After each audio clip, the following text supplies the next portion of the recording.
back to the Melbourne Retro Podcast. I'm joined with usual co-host, Parfo. How you doing, Parfo? I'm good, Scott. How are you? I'm very well, thank you. Very well indeed. Okay, so over the last weekend, we have been looking at ways to make the podcast better, and we are doing that by looking for new mics and a mixer and various other devices which we can use to record game footage and, put it up on YouTube so that there's something to look at while we do the podcast. Maybe you just want to go into a bit of detail about that, Parfo. Yeah, so went down to our local shopping centre. We picked up an Elgato game capture HD device, so we can do some retro games and also some updated like your Wii U, your Xbox, and your PS4 as well. Anything with HDMI and AVI, it's all capable. Yep. And we also went and saw one of our good mates. And he hooked us up with a USB mixer and some condenser microphones. They'll be coming in a bit early next week, I believe. A few days' time, yeah, sweet. So we'll have a nice crisper sound and we can get some nice game footage up on our YouTube page. Yeah, because I think basically from when we started doing the show, we were talking about having, game footage on the screen so you can sort of watch it like a web series. Yeah. And also incorporating ourselves into it a bit more, so there's actual faces to the names, and we can show footage of the games we've collected, and also just box arts and stuff like that. So, but then it doesn't just limit us to the podcast. Then we can go about making let's plays and things like that Exactly. for people to watch, because it does get boring just listening to us talk about the same stuff each week. Yeah. Believe me. We've got a few cool things come along, like game reviews, and you're actually going to see us playing it while we're talking about it as well.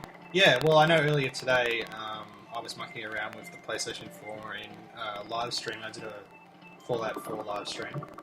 So I went for around about an hour, and I was just pretty much testing it out because although I'd heard about it, I haven't really gone out of my way to look into it. So that was cool. I found it really easy on the PS4, but the Xbox One, when I tried to do the same thing with Watch Dogs, they have a similar system, although you have to break the scenes down and then upload them separately. So it's not as different. Yeah, not as convenient, but it's still there if you want to do it. Although with the capture device that you mentioned, it'll be a lot easier to just record, say, 25 minutes of or whatever it is, game footage, and then upload it against, say, a commentary that we'll do on top of that. Yeah, or even playing multiplayer, like we can play a game together and upload it from there. So Play a bit of Contra Alien Wars on the Famicom. yes, like we try and get past the first level. Anyway, but also on a side note to that, you've opened up an Instagram account, which is just Retro Games Quest. So be sure to follow that. And I might as well talk about it. Basically, you're just going to, from what we spoke about before the show, you were saying that you're just going to put updates, things that you bought, things that you like, and possible re-uploads of other people's stuff which you like and want to promote for them. Yeah, definitely. Yeah. Or some things that I've liked in the past as well. Yeah. That before this YouTube channel or Instagram or Facebook has appeared. Yeah. Some things that I've seen, really liked, or we've enjoyed. Yeah. That's all going to be going up there and being updated. Yeah, because I think we're pretty serious about making it having a high production value, but also sort of getting out there in the community amongst the others that do it, and sort of getting in with them and discussing it with them as well, and also having as I said, having a high production value on our show so that the viewers will come and stick around, basically, which is what we want to aim for. Yeah, definitely. Yeah, so hopefully when we get the mics next week and the USB mixer, we can set it up, and basically it'll make it easier for us, but also it'll be better to listen to you. Yeah. So yeah, Sound will be crisp. sound will be crisp. That's a promise. You heard it here first. Crisp sound. It's not crisp, the Instagram handle to find him on. But you've also got Twitter as well. Yeah, You're we've running. got Retro Games Quest. Find us on Twitter. Yep. I believe they're all linked, all to the same account. So once you go on the Twitter page or the YouTube page, you'll find the links there to the Instagram, everything. Yeah, oh, sweet. Okay, well, yeah, be sure to check that out, and follow him and send some support. Even if you want to suggest ideas or questions of things you might want us to cover, or even do a playthrough of, because there's a good chance we'll probably have it in terms of the game, unless it's a real obscure one. Yeah. But yeah, just something you want us to discuss, we're more than happy to, because we do like getting the questions, as we had a few last week, but we could only get around to a couple. That's correct. Yeah, so just feel free to follow and fire through any questions or ideas for the show, or things that you think we're lacking in and need to work on, because we're just starting out and we want to make it as good as possible. So but anyway, we'll get on to some discussion about what we think's been, things that have been happening in our collecting lives. So we both went to Cash Converters, which That's is correct, yeah. a semi-pawn shop in Australia, I guess. They provide cash loans, but they also do trade-ins for cash for old stuff, so DVDs, CDs, guitars, tools, whatever, really. And even though, we spoke, I think last week we were talking about sort of the golden age for Cash Converters, where things were cheap. You'd go in there, you'd get a box Super Nintendo game for $20. I was saying, I think last week, that I got Legend of Zelda: Link to the Past. Yeah. I think it was like $20 back then, which is, it'd have a huge markup on it today, not just because of eBay, but just because it's a well sought after game. Definitely, and you've got everything in there, plus the map as well. So, anyway, we went to Cash Converters yesterday, and they had a bunch of games. They had pretty much every system in some ways, but what really stuck out is the amount that they're going to put a large markup on it, which is almost like emulating an eBay wholesaler. Yeah, definitely. You were saying yourself you saw some Nintendo 64 games which weren't labelled as American, but they weren't Power Region games. Yeah, they had the big E, which is the American rating, and looking closer on the fine print of the cartridge, you could see that it was NTS. They're trying to sell a terrible game, which was Mortal Kombat Sub-Zero, where there's a lot of glitches in that and you keep dying all the time, not sure where the next pitfall might be. Yeah. And $35 for something that's most likely not going to work on anyone's console in Australia, unless you do have an American console or a converter. Yeah, which are hard to come by. Yeah, exactly. Well, and expensive. So, from what I saw there, they were selling the box, the console itself, no hookups, no controllers, for $100. Yeah. For an N64. Which, look, if you really wanted one, that's not such a bad price, because you can get the hookups, AV cables, and power.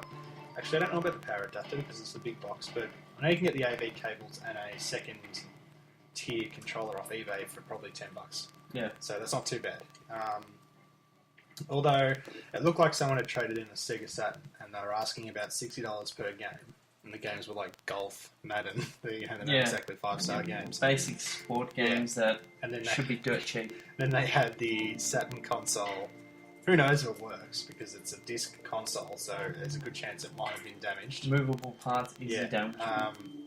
Could have been damaged. I think they wanted $250 for it.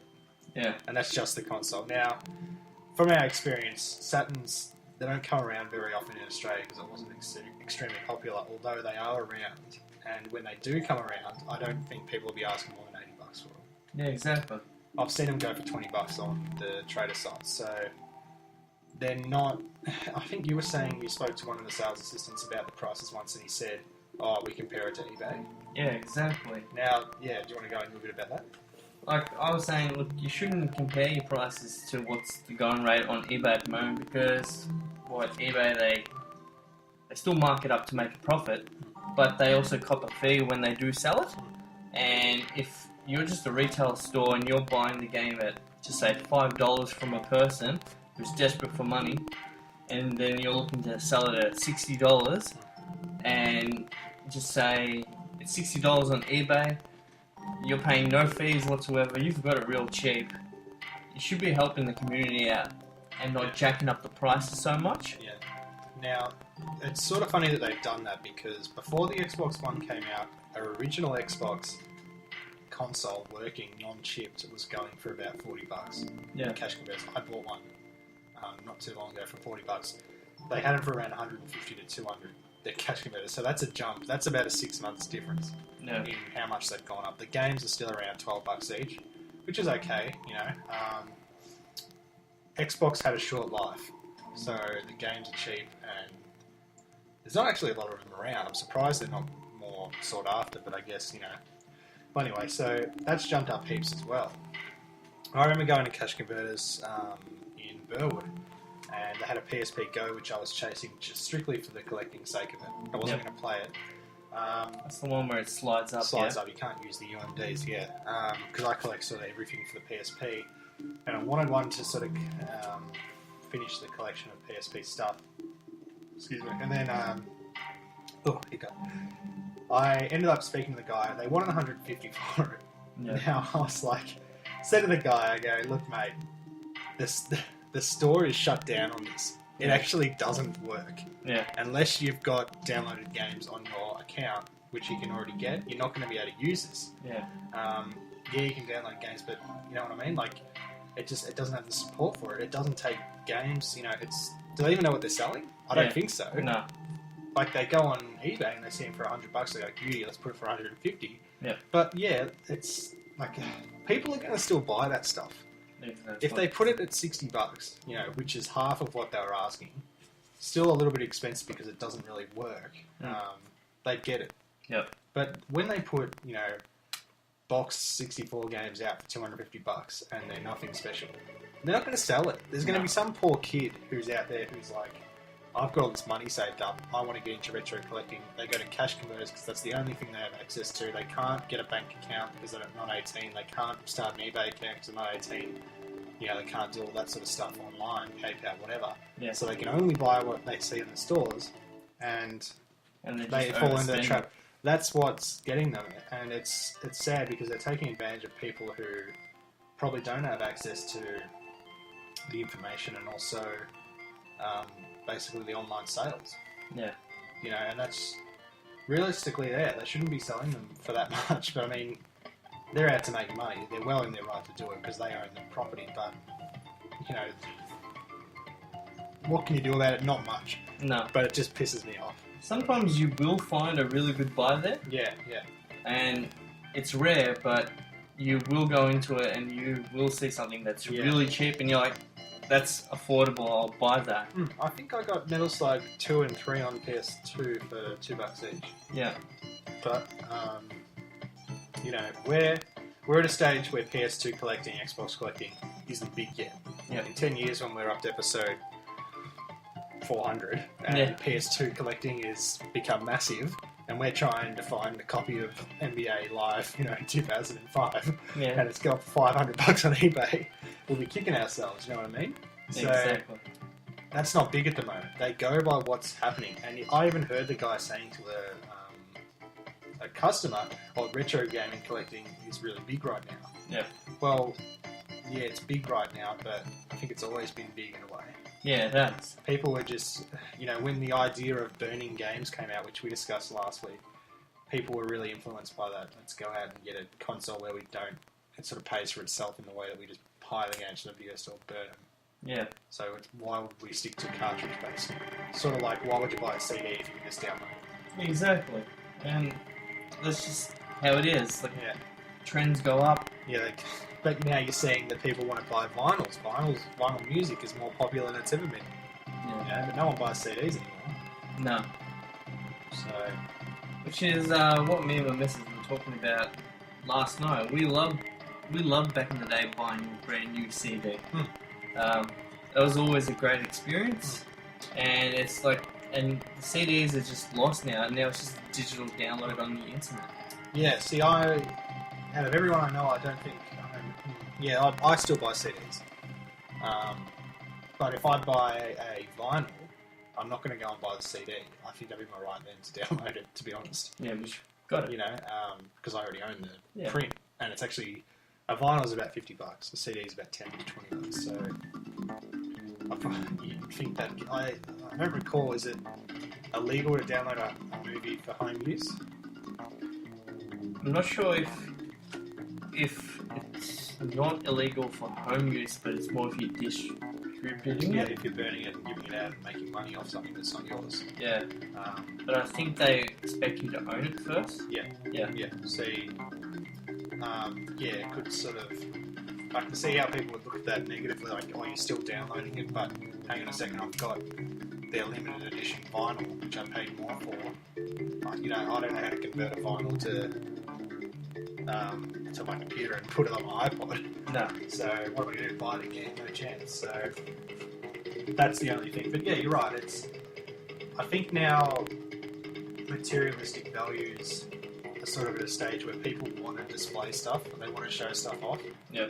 It's not for everyone. There's a big group of people that don't like having stuff just because, it clutters their house. There's limits how much they can actually have. But people that collect things, they want it to be around them. They want to come home and go into a room and say, look at these 100 DVDs I have. Oh man, it just makes me feel good. Yeah. You know what I mean? Like, it's a funny thing. It's like an addiction, but still, to be able to come home and go, oh man, I can't believe I've got all these Super Nintendo games, and sit down and actually enjoy them, and have people to talk to them about. That's a good feeling. So just like your emulators or your ROMs. Yeah. We personally, we like the physical thing. We like to be able to see it, actually put it in the console, pick up the controller, and play it. There you go. Yeah, but you can easily download every single Super Nintendo game. Yeah. In under 10 minutes. But then I used to feel as if you download a ROM, how easy is it to just give up on a game when you get stuck? Yeah, much easier. Yeah. You can just boot up the next one and move on. Or do a save state. Whereas if you're getting something new and you're spending your money on it and you're taking it home and you've got it there and you put it in the, you want to keep having a go at it and keep trying to beat it. Whereas if you've got 1,000 other games to play, you're not going to sit there and go, and I'm going to devote all day and get past this bit, because you're just going to go, well, screw this, Yeah. Where are the cheats at? Yeah, exactly. Yeah, so anyway. And with your consoles or your games now, that your cartridges, you stick it in, your save point could have been ages ago. You can't just push like F5 and it saves it where you want to, and then continue it on. Yeah, see, that's right. I bought a little handheld Sega. I think it's like a bootleg Sega console. Yep. It's not a Game Gear, it's just like a little Game Boy sort of thing. And it had built-in, it had every single Sega game on it. And it's awesome. I love it. Yeah. It's just got, like I said, it's got too many games. You know what games I play on it? What? Sonic and stuff, which I own. Because it's like, I almost feel bad for playing games that I don't own. And also, I don't know about them. Yeah. Like, there's 1,000 or something games on it. I don't know which ones are the good ones, because I'm not a massive Sega collector. Yeah. I didn't have a Sega growing up. I didn't have a Saturn growing up. I didn't have a Dreamcast. I've got all those now. Yeah. And it's really just another...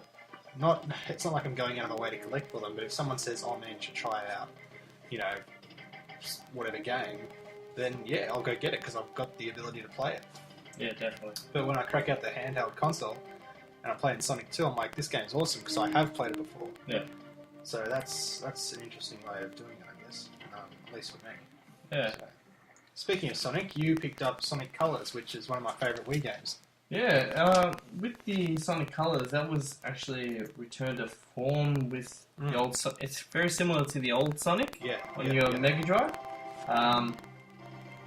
They started veering off with their little adventure series. I believe it's Sonic... What did they have? Black Knight, Sonic... the Knights one. Sonic 2006 or something, which was like a buggy mess. Yeah. Interspecies relations and all sorts of things going on. Like, Sonic wasn't... Because I was never grown up with the Sega either. Yeah. And Sonic...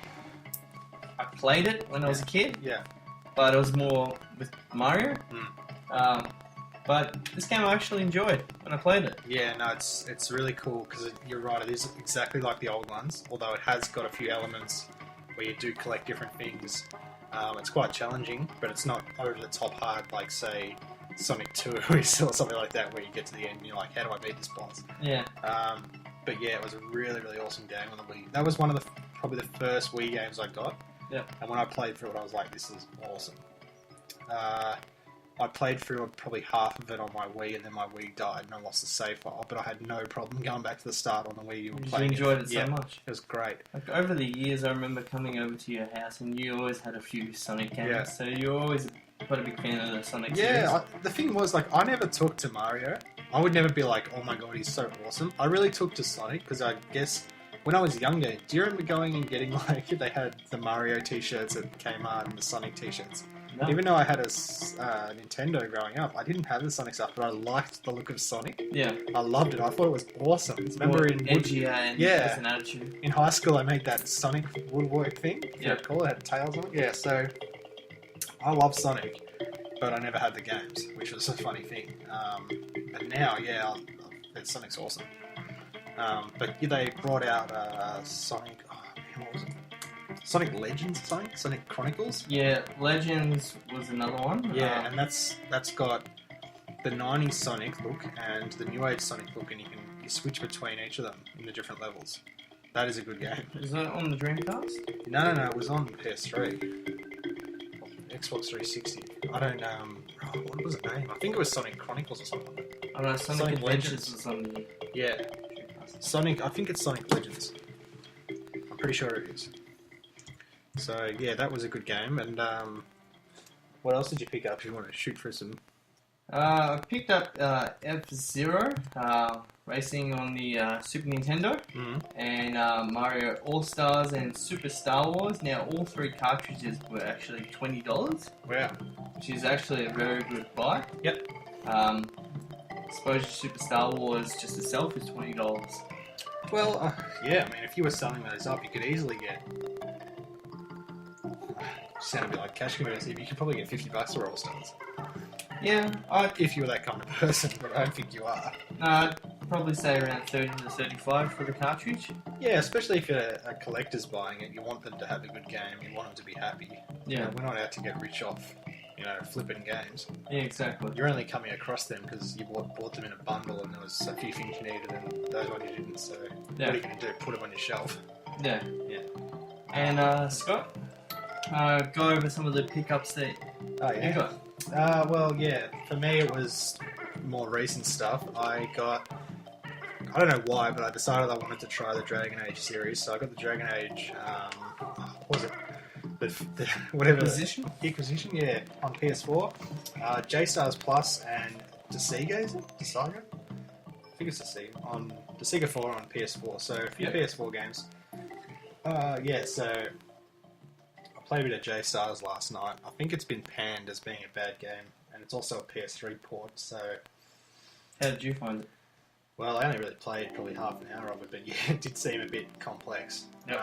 That's the thing about Japanese fighting games, like they always try to outdo each other by trying different things and innovative attacks and stuff like that, but it is cool to see. Basically, if you don't know what it is, it's just a mixture of Shonen Jump characters, anime characters, all in the one game, all these different licenses, and it's just a fighter. So you can fight as, say, Naruto versus Goku versus Sasuke versus, Luffy. Anyway. That would get a bit complex with the fighting scheme. Yeah, especially because it's like, hang on a second, Goku's gone Super Saiyan and done a Spirit Bomb against a guy who has no... It's a game. Yeah.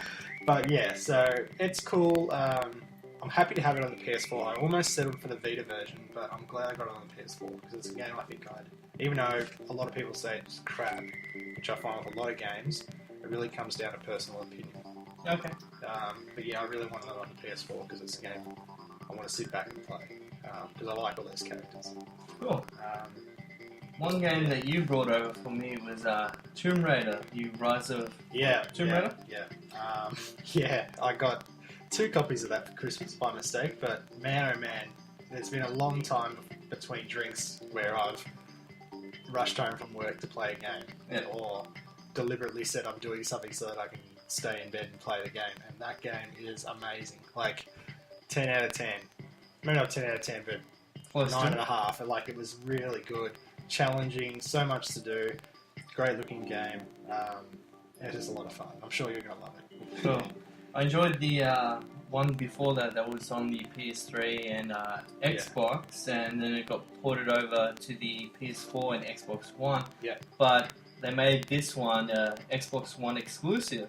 Yeah. So that's interesting because they're not really doing that at the moment. You don't see it. No. Although I don't think J-Stars is on the Xbox One now that we're talking about that. Okay. So Well, actually, PlayStation exclusive. 2 of those are. I don't think the Sega is it? I don't even know how to say. Anyway, people know what I'm talking about. And Jay says they're not on Xbox 360. Well, definitely not on Xbox 360. They're definitely not on Xbox One. So they're all exclusives. So that's 3 exclusives. Cool.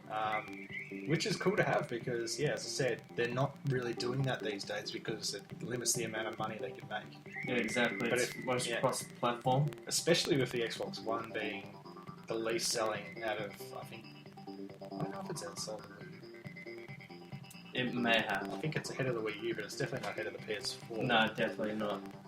But yeah, it's cool to see some exclusives on the Xbox One because although it was panned in the early days, it is a cool console. It's got Halo, which is an exclusive. You know, it's a good console. Yeah. Oh, I've got it. Yeah. I like it. Yeah, you got it on release. Yeah, I put it on day one. It's midnight release. Yeah. Went down there with dragged the missus along as well. She wasn't too keen on coming down there. But that first weekend when we were playing it, we all had fun playing Dead Rising 3. Yep. And also the FIFA that came pre-installed with the console at the time. Have you since got the disc there? I actually did not. I had it on the PS3. And I was like, oh, well, I just bought it a couple of months ago. Yeah. I'm probably not going to buy it again. Yeah. See, and you had the Kinect with yours as well, because I recall coming over and, like, basically we're sitting there playing the game and we had to limit what we could talk to because, you know, if someone slipped the word substitution in to our daily conversation, which I don't think we say that often, but it would screw up the game. Yeah, the substitution panel would come on and you'd name which player.